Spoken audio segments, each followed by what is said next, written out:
We've spent a lot of time at the India Today conclave talking about how India is evolving politically and economically. Economic strength also changes the world order, and India's position unquestionably on the global high table has changed in the last 10 years. But what can potentially happen over the next 5, given the global uncertainty and all the other factors at play? How is India's position at the global high table likely to change? What are the tailwinds propelling us? What are the headwinds pushing us back? To talk about that, we're joined at the India Today conclave by 3 super sharp voices on geoeconomics and geopolitics. Allow me to introduce first one of India's preeminent public intellectuals, Dr. Samir Saran, President of the Observer Research Foundation. We've got Borge Brande, President of the World Economic Forum. Thank you very much. Rudra Chaudhary, heads Carnegie India. Thank you very much for joining us, and it's an absolute pleasure to have you with us. So far, Dr. Saran, India's rise over the past 10 years has been largely benign, where we've been able to navigate complicated trapezies, Russia, Ukraine, what's happening in the Middle East, continuing our ties with the United States. China remains a big stumbling block, but apart from that, the government has navigated the foreign affairs space smartly. How do you see that change over the next 5 years? Are we likely to see more headwinds trying to push us back, or will the tailwinds, given the current geopolitical order, continue to push us forward? Let's start from there. So Rahul, I think the last 10 years have not been benign. We have navigated a really complex decade.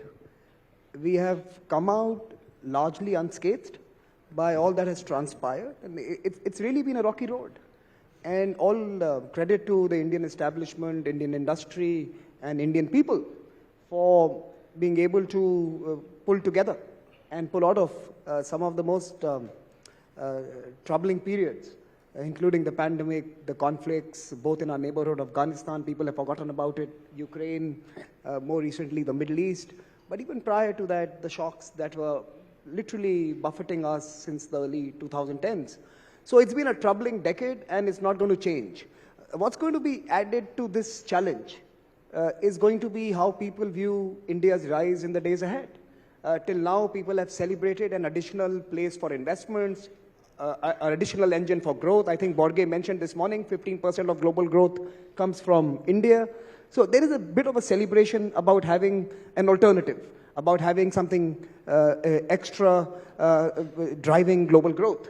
But at some point, the second word is going to come into place, and that's conformity. Everyone likes additionality. India offers additionality, so they celebrate that.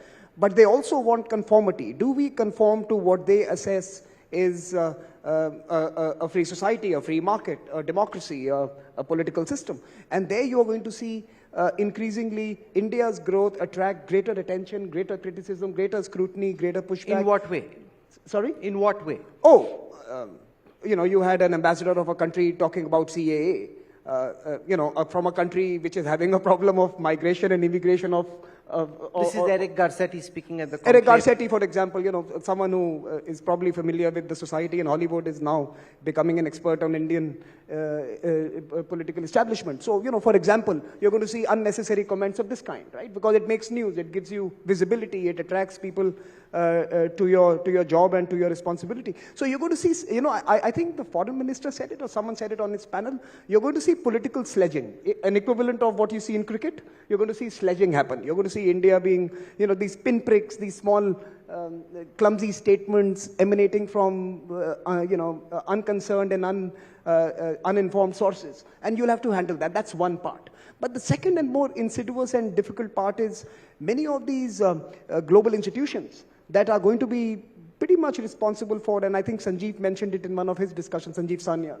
mentioned it in one of his discussions, many of those who are going to be responsible for rating your credit worthiness or for looking at your ESG scores and multiple other indices, they are going to be influenced by many of these voices as well. So you will have to institutionally prepare for yourself to make a case for India that allows the largest pool of global capital to flow into your geography. It's not going to be easy. Japan is a case in point. South Koreans have gone through this period as well. The Americans have gone through this period. The English didn't give them the keys to the kingdom without resistance. So history will tell you that emergence is not necessarily an easy journey. You will have to battle it out. So we have a good decade ahead of growth, of prosperity, of lifting people out of poverty and meeting aspirations of 1.5 billion people. But we will have to do it with muscles. So we'll have to build our own muscles. I want to draw Borge Brande into this debate because when we spoke last, you said that this coming time will be the time of the G3.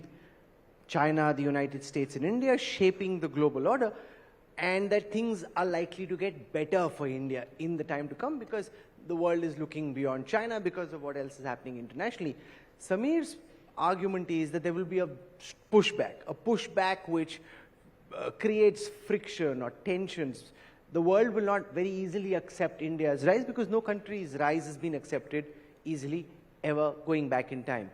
Do you buy that this G3 may not fall into place as easily as people sitting in this audience would like, and that there are very serious headwinds India would have to deal with? I didn't say that, but you paraphrased me in a nice way. Go ahead.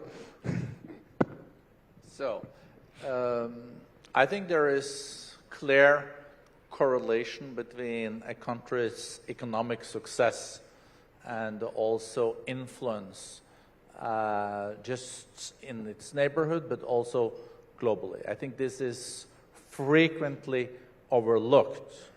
Soviet Union was forever until it was no more, and the reason why the Soviet Union was struggling, at least the last 2 decades, was that economic growth was not happening anymore.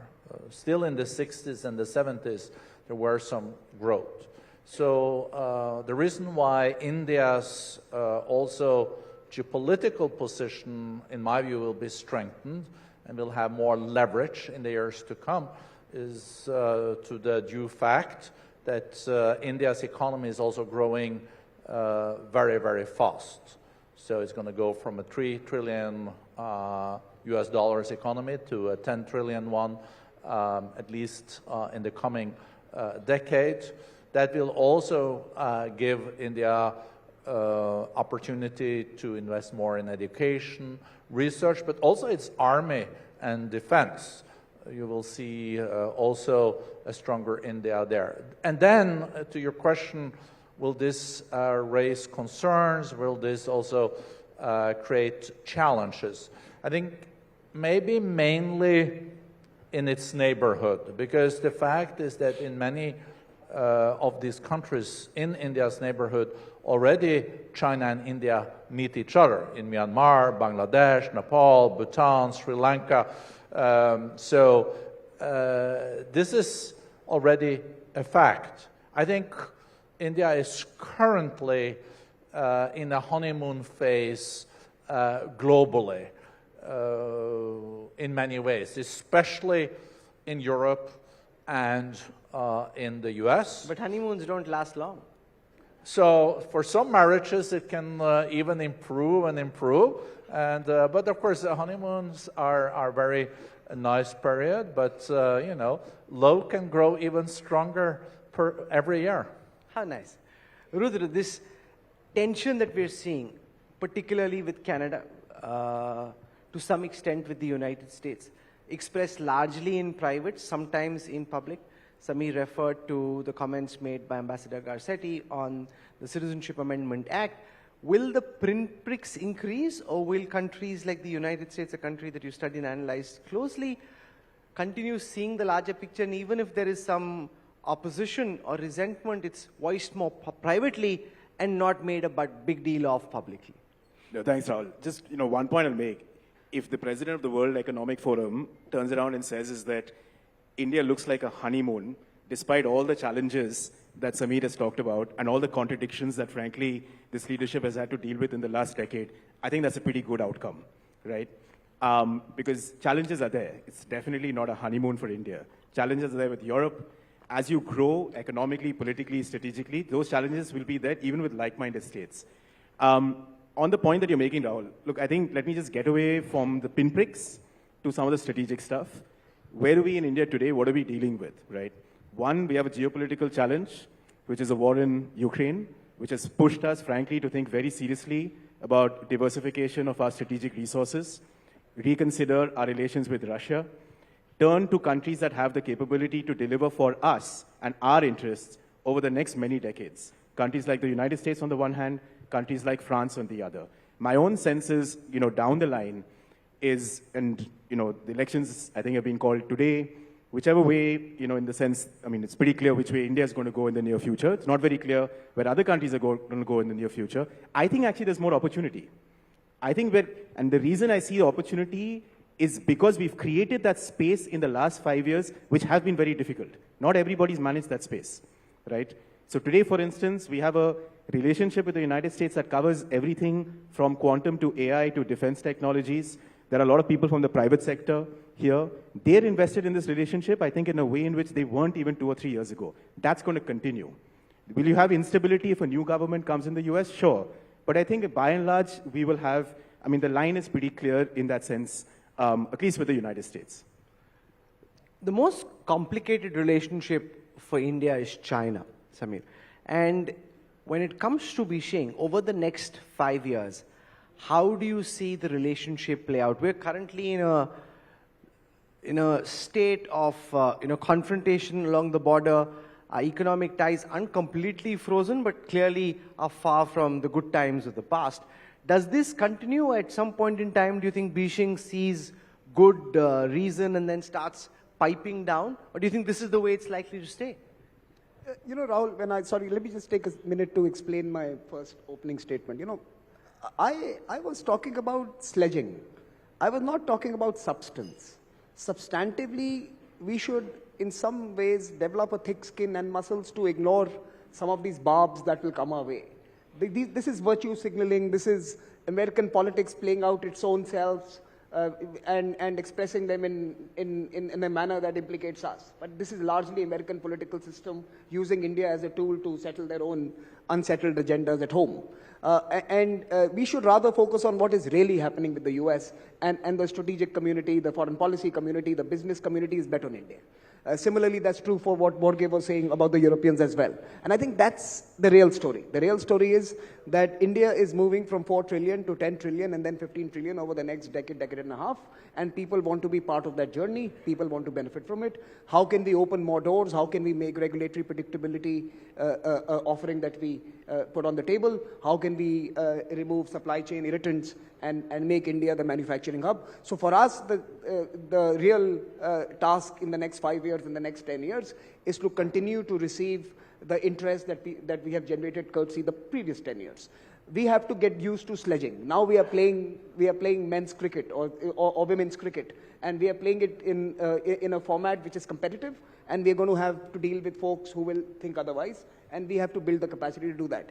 In many ways, the India-China relationship is a big driver in this global interest in us. The Chinese behavior, not only towards us, but towards everyone, has been the single biggest catalyst to shine the torch on India and the possibility India offers. So more power to Xi Jinping. May he remain forever, and may people continue to see India in the light that they are already doing. So I think China has done a yeoman service in some ways to us, and his behavior has opened doors and windows, and perhaps even made us more aware of the need to look at other partnerships and opportunities beyond Beijing. Otherwise, in the last decade, in the early part of the last decade, you were seeing a huge amount of growth in the trading relationship between India and China. So does the India-China relationship get worse over the next 5 years in your view, or get better, or stay where it is? Here is my take. I think it's going to get worse before it gets better.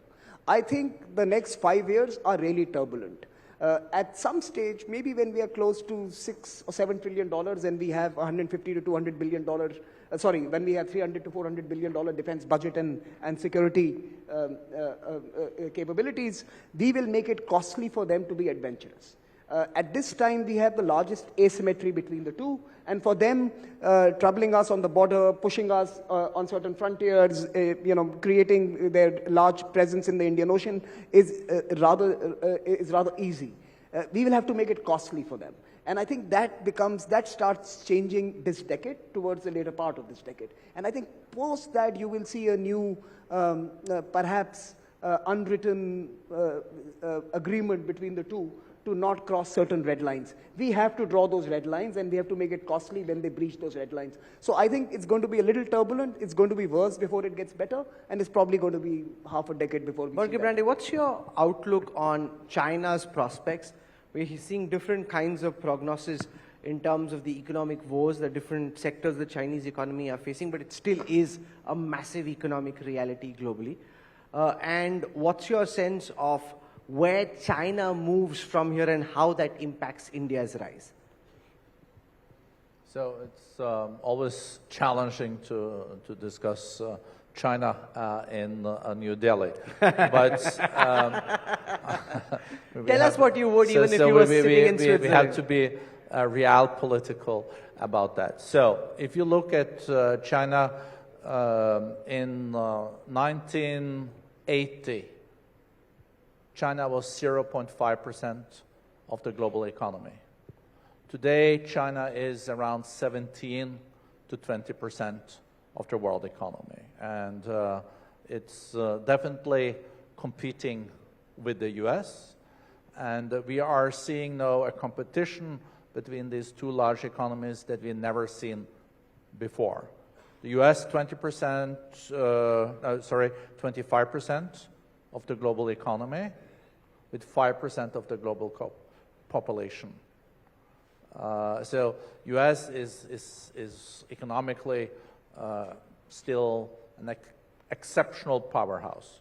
The interesting thing, and I think when we were in India, is to see how has India maneuvered, or how has India come out of this competition that I think we will just see more of in the years to come between the US and China. And as long as it's competition and not decoupling, I think we still will see global economic growth. And that is coming back to my last point in my first intervention, is that India has, in many ways, benefited from this competition, because many countries are now looking at their supply chains, their nearshoring, their friendshoring, and we are seeing more manufacturing coming to India, and many countries, including the US, look at China and India, where they look at India as kind of check and balances in Asia. So checks and balances is something that other nations do look upon as a positive factor, because you don't want to have the winner takes it all. You want to have checks and balances. When India gets stronger, and also economically, and open up its markets, because if it wants to be a manufacturing hub, you also have to import the input factors. You can't produce everything in your own country in that respect, because then you will not really be the manufacturing hub of the world. That opens up also new opportunities for other countries, for foreign direct investments. India will also now need to maneuver very delicately in its security and foreign policy. Currently, a lot of the military equipment in India comes from Russia. And with the unlimited friendship between China and Russia, I guess that the current leadership in India also makes its own reflections based on this. So there is a lot of interesting things to see forward. What we hope for is that even in a polarized, fractured world, we'll find areas where we can collaborate. Because many of the most serious problems do not travel with a passport. They are transboundary. And in these areas, climate change, handling AI, future pandemics, both the G3, India, China, and the US has to collaborate. And they can compete in other areas, but in these areas, I do hope there's possibility to find common solutions. Interesting points there. Rudra Chaudhary, Samir makes the argument that relations with China get worse before they ultimately get better based on India's rise economically and militarily. Borge made the point that India is actually benefiting because of the way that China has been acting. Do things get better? Do they get worse? Do they stay the same? No, just to respond to what Boge said, look, I think in terms of you look at what is the opportunity and challenge for India in the near future, the opportunity is the changing nature of geopolitics. That's very clear. What does that essentially mean? It means the dislocation of economic production from one major country to others. And there is a lot of support from around the world for that dislocation in itself. Can India absorb a lot of that dislocation? Absolutely.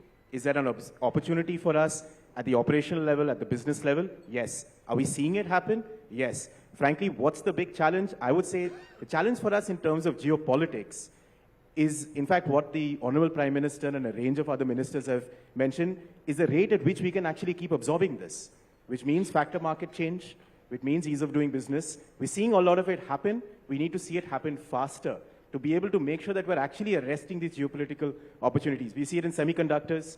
We're seeing it in electronic manufacturing. You know, Rahul, 2 years ago, we were told by a lot of people that there's no way that India will have a 28 nano foundry. You'll never get it. Today you have a company from Taiwan investing with a company in India, 28 nano. How did that happen? Some of it was dislocation, some of it was change that was made in India that made this happen in itself. So we look at opportunities. Will it get worse with China before it gets better? On the boundary, anybody's guess. Geopolitically, I think as Samir mentioned, it's not a bad place to be where we are in some sense. Let's spend a moment on India's most important relationship, which, make no mistake, is the United States, where we've seen bipartisan support to India's growth. Now, some of it is marred by some of the comments that have been made, or for example, what's been happening on the issue of Khalistan and America's perception around that. But there's also a bright chance that Donald Trump may come to power once again in the US. In both those circumstances, if the Democrats were to come back to power, will the stress increase? And what happens, Samir, in your view, between the Indian government, whoever it is that comes to power, and a Donald Trump administration? Look, I think on that count, we should be actually quite confident that irrespective of who wins the elections in November, India is going to be doing fairly well. And I think the drivers for that are pretty much what we have already discussed in this panel, that there is a new geo-economic framework that is emerging, and India is going to be one of the hubs, one of the central pillars of that new geo-economic framework.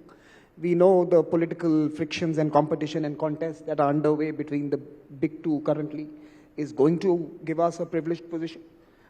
We know that the region we are in is going to contribute, I think there's an IMF report that says 60% of global growth is, or 80% of global growth is from the emerging and developing countries, many of those who are in this neighborhood.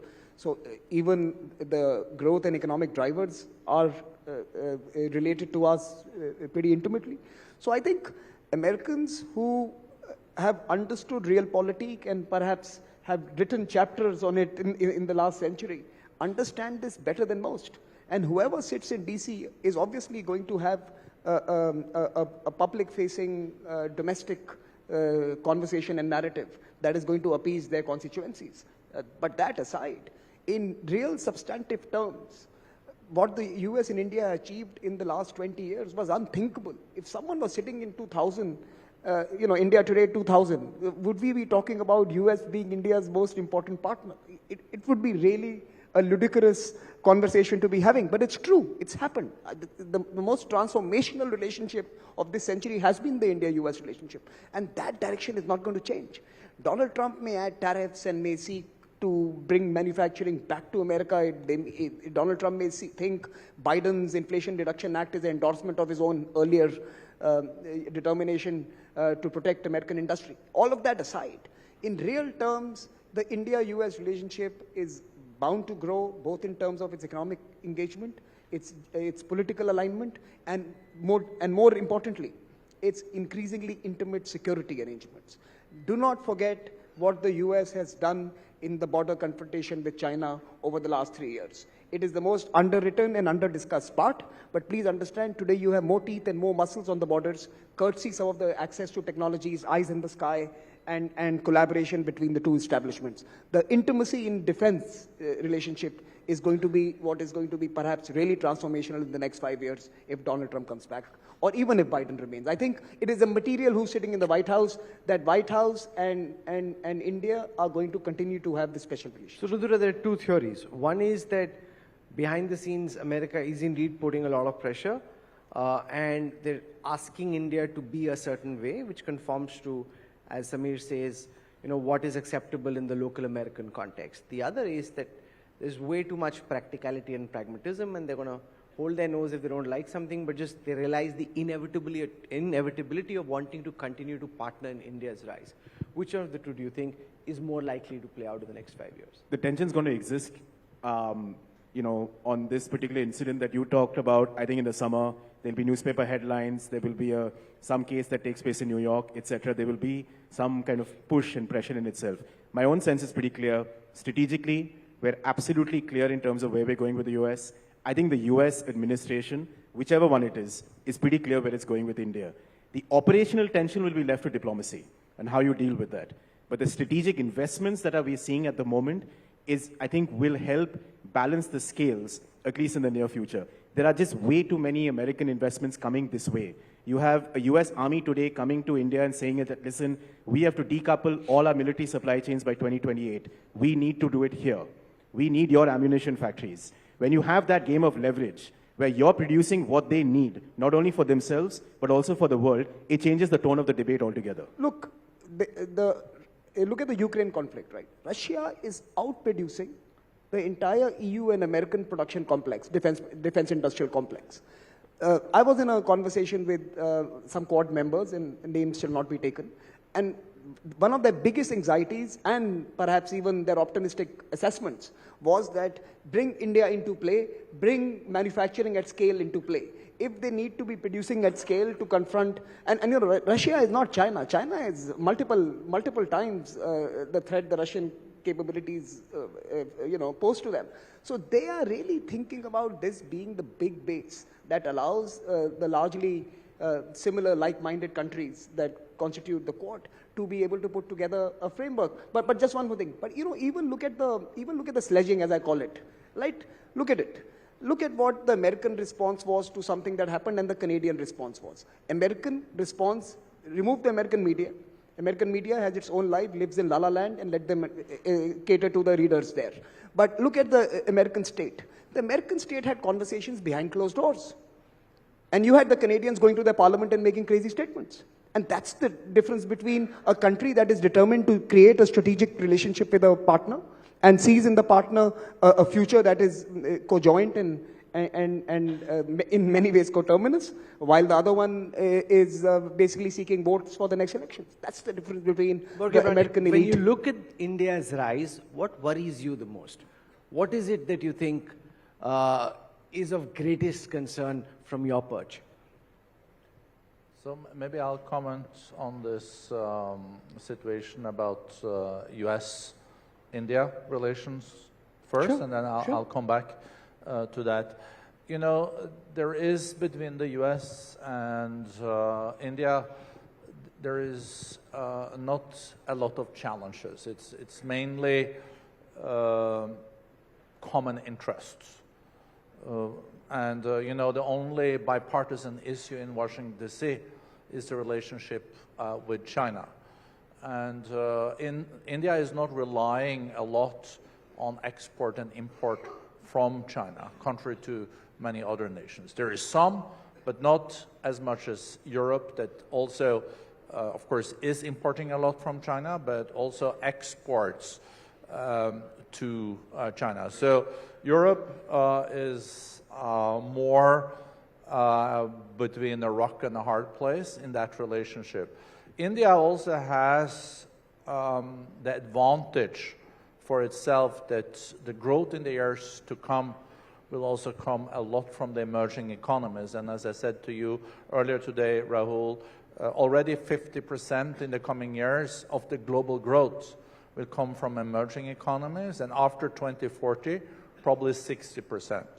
So India can also build an ecosystem of friends among these emerging economies in Latin America, in Africa, but also in ASEAN that can benefit India.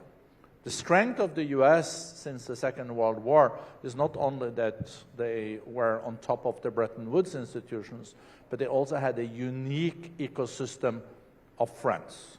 And with the US-India relations, we have seen that India has been able to work both with President Trump, but also with the current administration.